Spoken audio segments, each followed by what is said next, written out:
There's an urgent call for the government to roll out more zones of special operations ZOSOs to help stem the spiraling crime rate in sections of Westmoreland. Member of Parliament for Western Westmoreland, Dr. Wicker McNeil, made the plea in a media release today. He pointed to a statement made by Prime Minister Andrew Holness in Parliament this week about plans to implement more ZOSOs.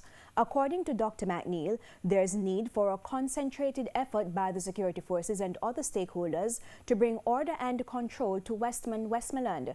The MP had previously questioned the need for a ZOSO or state of emergency and instead urged the government to introduce social programs along with funding to tackle crime. Consistently called for a sustained increase in the security presence in Westmoreland and, importantly, the social programs that go along with this. These have been promised from the highest levels again and again, but certainly, as with the social programs, have still not materialized.